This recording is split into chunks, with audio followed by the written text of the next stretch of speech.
The wind held across the wide, open fields of Wyoming, sweeping dust through the fading evening light. The sun hung low, a red coin sinking behind the mountains, and the sky burned with a mix of gold and violet.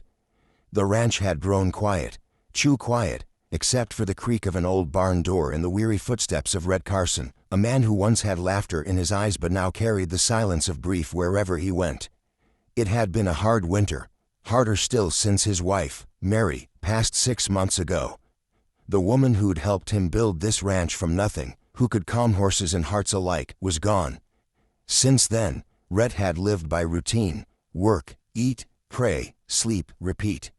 He didn't look for joy anymore. He just tried not to break.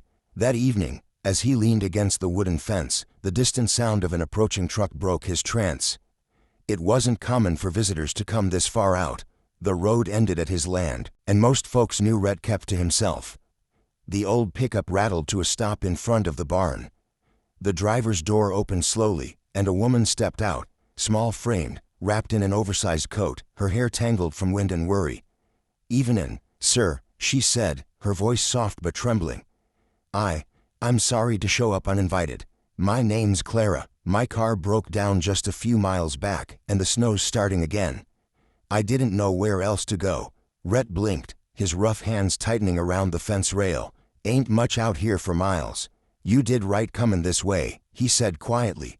"Barn's got heat. You can stay inside till morning." Clara's eyes glistened with gratitude. "Thank you. I don't mean to be a burden." "You're not," he said simply. Inside the barn, the faint scent of hay and cedar filled the air.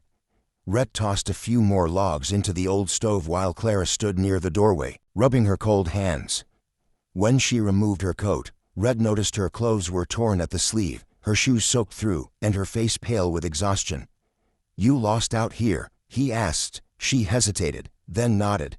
"Maybe a little. I was headed west, trying to find work, maybe a fresh start." Rhett studied her, the kind of quiet studying only men who've seen pain can do. She reminded him of the strays Mary used to take in, broken things, half-starved, but still holding on. "You can stay here tonight," he said after a moment. "There's soup in the kitchen. Ain't fancy, but it's warm." Her lips curved into a trembling smile. "You're very kind.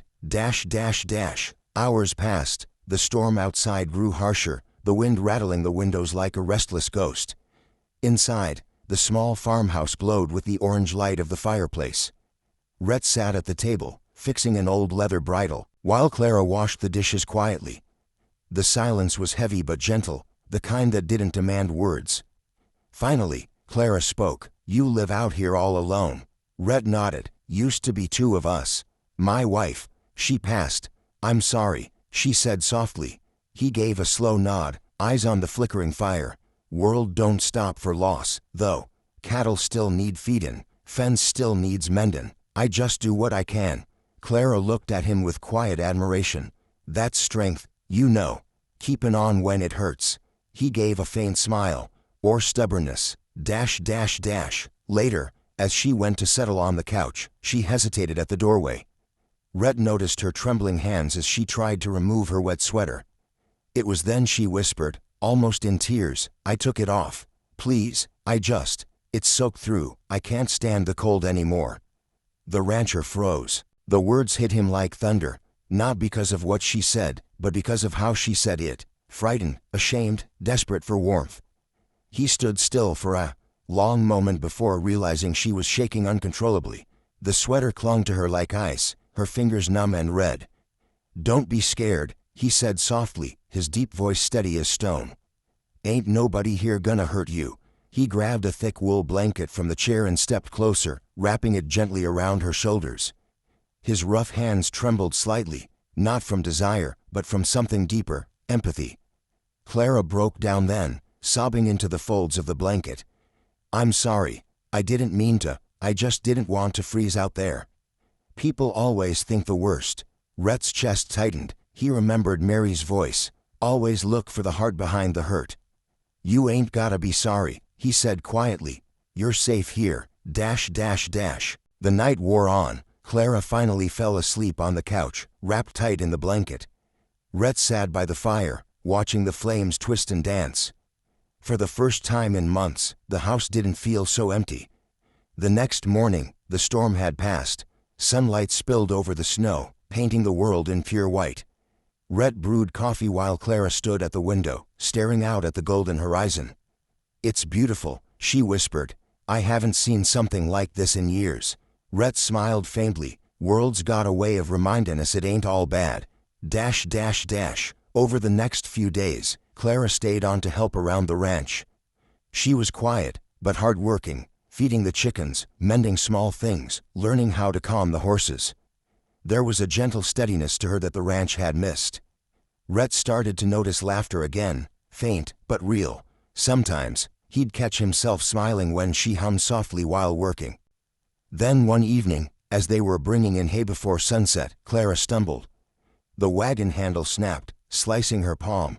Rhett rushed to her side, wrapping her hand in his handkerchief.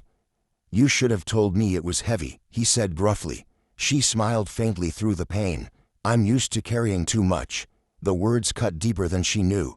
That night, while bandaging her hand properly, Rhett finally asked, "What are you running from, Clara?" Her eyes filled with tears she'd been holding for days. "A life that wasn't kind. I married young, thought love meant survival, but I learned some people only love when you're useful. When I lost my job, I lost my home. He told me I was worthless. So I left, been on the road ever since." Rhett's throat tightened. "You ain't worthless. Don't ever let a broken man make you believe you are." Her lips trembled. "Then why'd I still feel like I'm not enough?" He leaned back in his chair, staring into the fire. "Maybe because you ain't found where you belong yet. But sometimes, belonging ain't a place. It's the people who treat you like you matter." Her eyes shimmered with silent gratitude. Days turned into weeks, winter began to fade, and life slowly returned to the ranch. Clara and Rhett worked side by side, their bond deepening not through words, but through small acts: a shared meal, a repaired fence, a warm cup of coffee after chores. One morning, Rhett found her in the barn, fixing the saddle straps with care. She looked up and smiled. "You think Mary would have liked me?" Rhett's eyes softened. "She would have liked what you're doing. You're bringing life back to this place." Clara's voice trembled. "And what about you?" He looked at her for a long moment. "You remind me that good hearts still exist. That maybe I ain't meant to live out my days in silence." Spring came with wildflowers and new calves. The ranch no longer felt haunted. One afternoon, as they stood on the hill overlooking the fields, Clara turned to him. "I found a job offer in town," she said softly. "At the diner. They'll let me stay above the shock." Rhett nodded slowly. "That's good, real good," but his voice cracked just enough for her to hear what he didn't say. "I'll come by," she added quickly. "Help when I can." He smiled. "You do that." They stood in silence, the wind carrying the scent of grass and earth between them. Weeks later, Rhett sat alone on the porch when he saw dust rising in the distance, a truck bouncing along the dirt road. Clara stepped out, holding something in her hands. "I brought you this," she said, handing him a small box. Inside was a worn, leather-bound Bible, the same kind Mary used to keep on the nightstand. "I found it in the attic," she said quietly. "Had your initials. I thought you might want it close again." Rhett swallowed hard. "I hadn't opened this since she passed." Clara smiled gently. "Then maybe it's time." He opened the book and found a note tucked inside.